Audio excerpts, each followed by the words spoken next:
Hey everyone, it's Warriors NRL Fanatics here. Hope you're all doing well and having a great week. If you are a new viewer to this YouTube channel and you haven't done so already, please make sure you subscribe to this channel. Click that subscribe button down below because it really does help in terms of growing the channel and gets the word out about the content. And it's much appreciated as well. And make sure you don't forget to like this video. Click the thumbs up on the video and click the bell so you are notified when I upload any new content on the channel next. But this is going to be my round 20 NRL preview between the New Zealand Warriors, the One New Zealand Warriors, versus the Cronulla Sutherland Sharks, played at Go Media Stadium in Auckland, New Zealand on Sunday afternoon at 2 p.m. Australia time kickoff, 4 p.m. local time kickoff in New Zealand. And what I'm going to do is I'm going to go through both team lists, key matchups and stats, and also look to how both teams are doing going into this game, where they're situated on the ladder and the results from their past games. And also I'm going to give my prediction in terms of score and an anytime try score at the end of this preview. So we'll get into it now. So we'll look into the team list, and I'm going to look into the Sharks side first, and this is how they line up. So we got there the Cronulla Sharks, William Kennedy at fullback, Sione Katoa on the wing, and Jesse Ramian in the centres with Sophia Talakai, Ronaldo Mulitalo on the other wing, and Matt Moylan in the halves with Nicholas Hines and the captain halfback there. Oregon Kafusi, the prop, and Blake Brayley, the hooker. Toby Rudolph in the other prop position, while Britton Neokora in the second row with Tague Wilden, and Cameron McInnes is the lock. The bench reads Wade Graham, Thomas Hazelton, Jake Williams, and Jesse Corahun, and the reserves are Connor Tracy, Kyle Iro, Braden Hammond-Ueli, Braden Trindle, and apologies if I pronounce this wrong, I probably will. It's Tuku Hau Tapua, I think. But yeah, look, I butchered it, so it's apologies there. But that is the Sharks team list that they're lining up for in this game. Now to the mighty One New Zealand Warriors, the Wars. So we've got fullback Chance Nicoll-Klugstad, CNK, Dallin Watene-Zelezniak on the wing, Rocco Berry and Adam Pompey, Marcelo Montoya on the other wing, and in the halves it is Luke Metcalf and the recently re-signed halfback Sean Johnson. Adam Fanua-Blake is the prop, Wade Egan, who also has re-signed during the week, and he is the hooker. Mitchell Barnett, the prop, and Jackson Ford in the second row. Coming into this side this week is Josh Curran and the lock and captain Tohu Harris. The bench reads Freddie Lussick, Bailey Sirenen, Tom Arley, and Dylan Walker. And the reserves for the Warriors, Kalani Going, Ronald Volkman, Kane Tuapiki, Zion Mau, and Viliami Valia. The referee for this game, it is Gerard Sutton. Now, looking into the Sharks, they come into this game sitting in third spot on the NRL ladder at the moment. They won over the West Tigers 36-12 last week at CommBank Stadium on the Thursday night, while the Warriors coming off a big win over the Parramatta Eels 46-10 at CommBank Stadium also, and that was on the Saturday evening. Now, looking at the Sharks, they're doing well this season. You know, they're well up there, as expected, like they were last year. But I will say this, the biggest question mark and worry for the Sharks, and I'm sure their fans will say the exact same thing as me, their struggles against the teams inside the top 8. Now, they haven't beaten a team in the top 8 this season so far. They do sit first in points scored, so that hasn't been an issue for them. They're scoring points at will. Probably majority of those points coming against the bottom half teams anyway. But look, they're still scoring the points. That is the main thing. So they're doing the job in that area. But the Warriors come into this one sitting in 7th in points scored. So look, the Warriors' attack has recently improved, no doubt about it. You've seen the combinations get a lot better. The likes of Metcalf and Johnson are really starting to find their rhythm a bit. There's still work to do in that area with those two in the halves. They're still trying to improve. But look, we saw Luke Metcalf have his best game for the Warriors last week against the Parramatta Eels. He was outstanding, and he was one of my man of the matches in that game. So the Sharks do have lots of threats on the field. You look at their outside backs, and they're definitely a danger to the Warriors on Sunday. The likes of Ronaldo Mulitalo, Jesse Ramian, Sophia Talakai. I think if we keep them quiet, limit the meters they make, and also stop the likes of Nicholas Hines and Matt Moylan, because those two have been the difference into why the Cronulla Sharks attack has been so good, because Nicholas Hines and Moylan, they paved the way for the Sharks in terms of where their points come from and how they create those points. So, if we can limit those players, the likes of Moylan and Hines, then the outside backs won't do a lot and they won't get a lot of meters. Then the Warriors are on track on Sunday to get the victory. I think that is the key for me in terms of the bigger picture, in terms of limiting the Sharks and what they do. So, yeah, look, in regards to both of these team lists, very strong overall. Warriors, good team for me. The Sharks have got a good side on paper. No shocks, no surprises in the selections. I'm keen to see how Josh Curran goes in the second row with the likes of Harris and Ford and Barnett there. That is going to be real interesting. Obviously, we need our forwards to step up again and have a strong platform. We also need the likes of our halves do very well as well, lead us across the field. But as for the Sharks, obviously, their strengths and weaknesses, for me, their strength is probably their forwards and the likes of Nicholas Hines and Matt Moylan.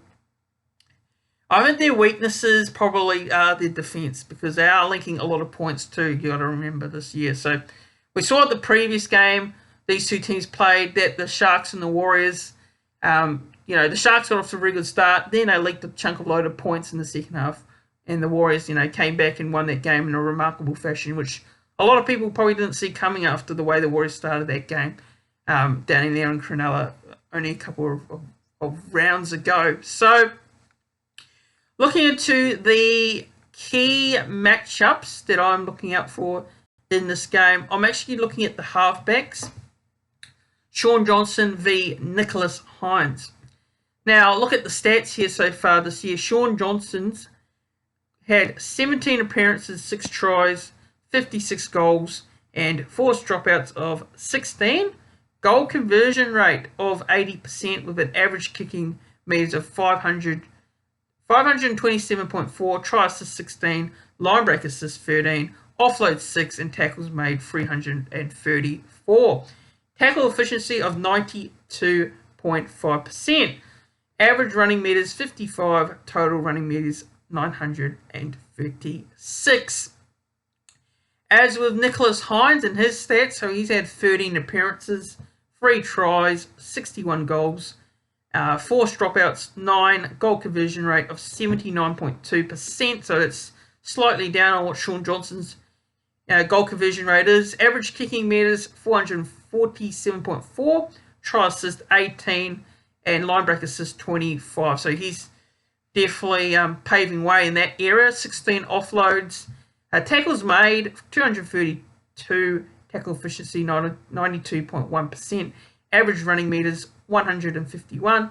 Total running meters 1,966 there. So, yeah, look, in regards to what Nicholas Hines does with the attack, you can really tell there in that area with those line break assist and try assist there. And the next pair I'm looking at is the hookers. Now, Wade Egan, look, he's not played a lot this year. He's only had 13 appearances. He's had 5 tries, 4 dropouts of 1, 2 try assists, line break assists 6, offloads 3, tackles made 483, tackle efficiency 94.2%, average running meters 53, total running meters of 691. Blake Brayley, now he's had 16 appearances there.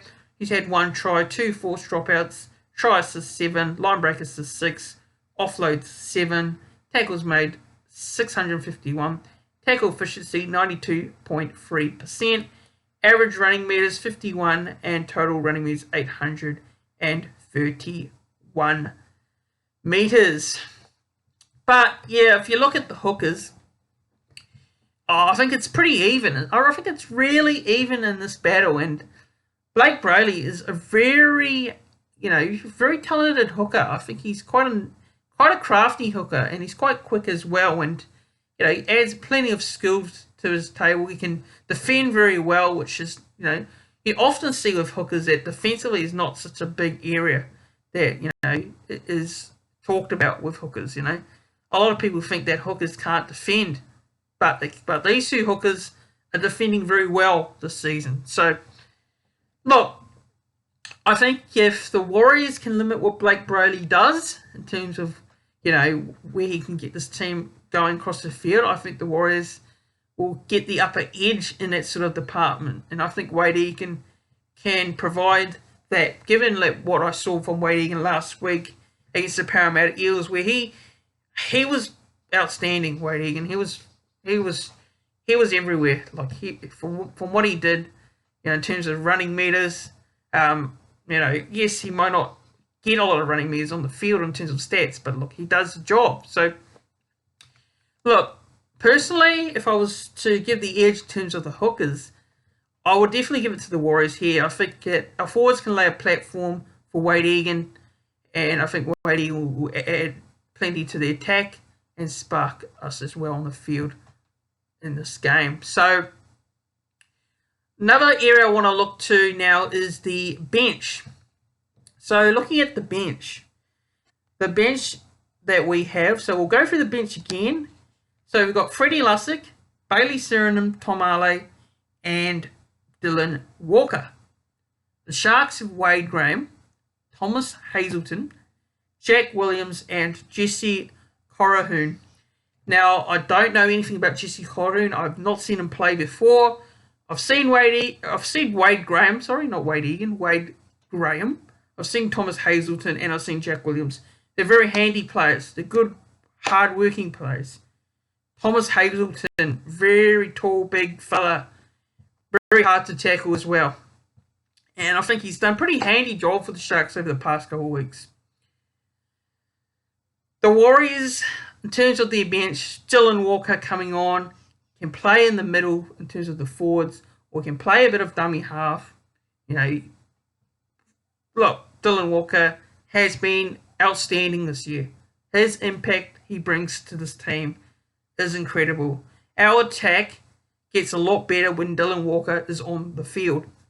We saw that against the Parramatta Eels last week. Once he came on, you can see that the Warriors started to pile on plenty of points when he came on. Bailey Surinam can play anywhere in the forwards. He does the job there. He's played a bit of hooker before, but let's hope that he doesn't play a bit of hook in this game. He does a really good job, solid work in the forwards. And Freddie Lussick's a real interesting one.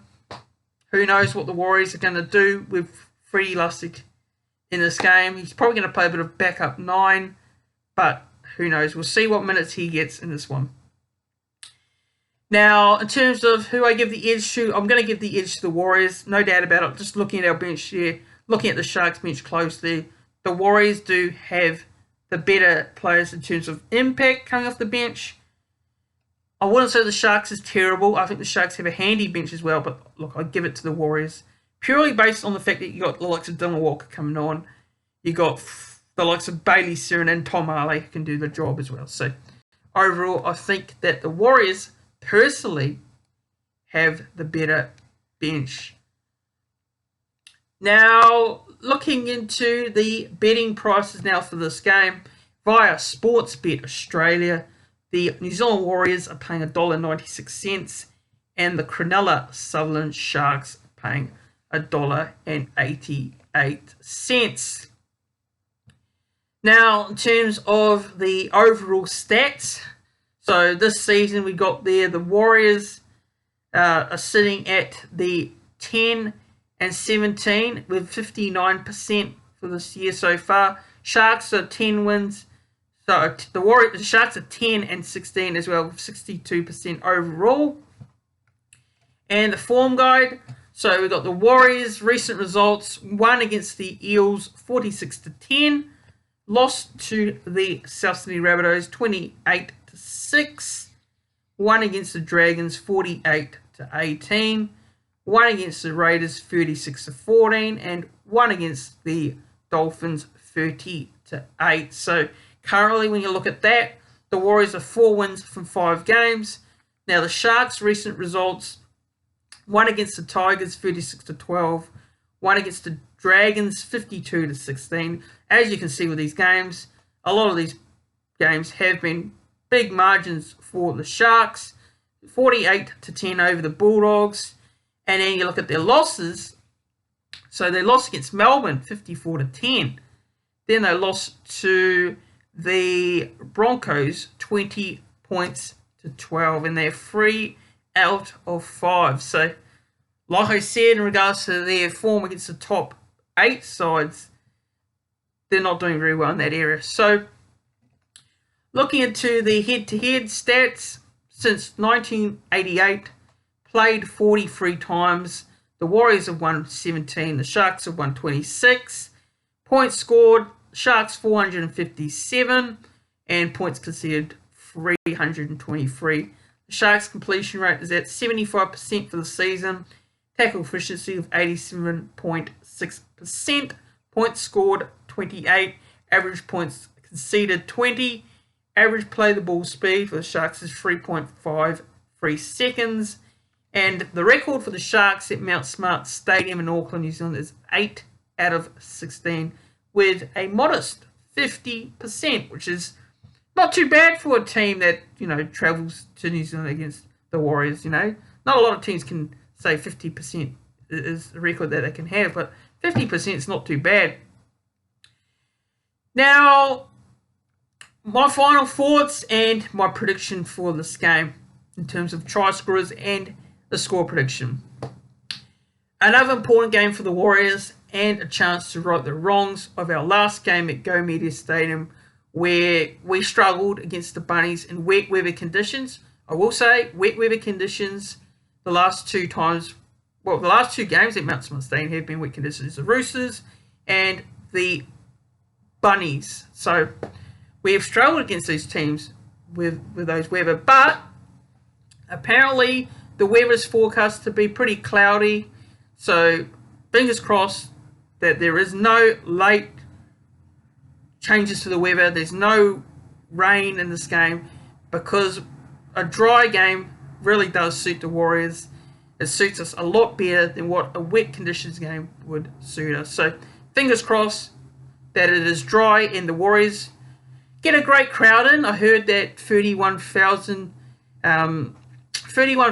is the capacity that's been lifted up because of the international rugby game between the All Blacks and South Africa on Saturday. So Mount Smart's increased its capacity for this game, pretty much for the All Blacks game, but it's going to be sort of the same capacity for Sunday as well. So, yeah, look, for me, this is an important game against a quality Sharks team and a chance to push, continue that push for a top 4 spot come the end of the season. When you look at the Raiders coming up next Friday night, then we've got the bye. Then you look at the back end of our season. It's very favourable, I'm going to say, but I will say this, that not every game is going to be easy at the back end of the season, even though it looks like the teams that we're facing aren't really in the top 8 at the moment. But, the likes of the Titans and the Dolphins, that will be tricky, games as well. So, huge game this, a massive chance to continue to, keep ourselves well inside the top 8, almost, well, you could say that the next couple of wins almost cements yourselves inside the finals and a chance for the Warriors to cement that for the first time since 2018, which is very, very close now, very close to happening. Well, look, for the Sharks, well, this is pretty much a chance to say we got to win over a top 8 team this season. So do not underestimate the Sharks whatsoever. Personally, I'm not underestimating them at all. I think this is a Sharks team that can go to New Zealand as underdogs. And, the Sharks are a team that love to be underdogs. They're known to be underdogs. When they went on to win that premiership, no one was giving them a chance to win that premiership that year. So although the Sharks don't have a great record in terms of top 8 sides this year, they're going to be hungry and desperate to get that win over the Warriors. And they want to get some sort of revenge after the last time we played them, where we knocked them over in Sydney, where, they were in shell shock, really. They did not expect the Warriors to come back and win that game. So be wary about the Cronulla Sharks here. I wouldn't be surprised if they skip the first try in this game and start off well. But overall, I think for me, no easy task for the Sharks going to Auckland and coming up against the Warriors in New Zealand, playing in front of the Mount Smart faithful there. So looking at, the fact that either sides could really, push their claims for a top 4 finish as well. This game is so massive, and I think it's going to be a real close game. I really do think it's going to be a good contest. And look, if it's dry, there'll be lots of points. If it's wet, it'll probably be a low-scoring game. But look, looks like it's going to be dry on Sunday, according to the weather forecast here. So, look, in regards to this game, score prediction-wise, I am going to go with the New Zealand Warriors to win here. I'm going to say Warriors 20 points to 12. I think we will get some joy at home in front of the faithful there and get another 2 competition points. To a win here could really push ourselves inside the top 4 going into this round. It depends on results, but we could be 5th or we could be 4th going into the weekend's next couple of games, or going into the weekend's finish. So yeah, because the game's on Sunday. So right, so anytime try scorers, I'm going to go Dylan Watene-Zelezniak. I've got him to score 2 tries, and Marcelo Montoya 1. I'm actually going to go with Adam Newblake to even cross over and score a try. Sione Katoa for the Sharks. Hines, I think Nicholas Hines will score on this one. And I'll go with Tay Wilton in the second row. So, yeah, let me know your predictions for this game. Who are you picking? And what is your margin? Who do you reckon is going to score the first try for the Warriors or for the Sharks? And, yeah, let me know how you think this game is going to go in the comments down below. I want to hear your feedback and your thoughts. And make sure if you are a new viewer to this YouTube channel, please don't forget to hit that subscribe button. Click the subscribe button if you haven't done so already. It really does help the channel and it shows your support for the content. And, yeah, it helps the channel grow as well. And also, let's try and get to the 2,400 subscriber mark as well. Make sure you like this video. Don't forget to click the thumbs up on the video. Share this video around. And bring on the game Sunday afternoon. Go the mighty New Zealand Warriors. And let's get those 2 competition points. Cheers, everyone.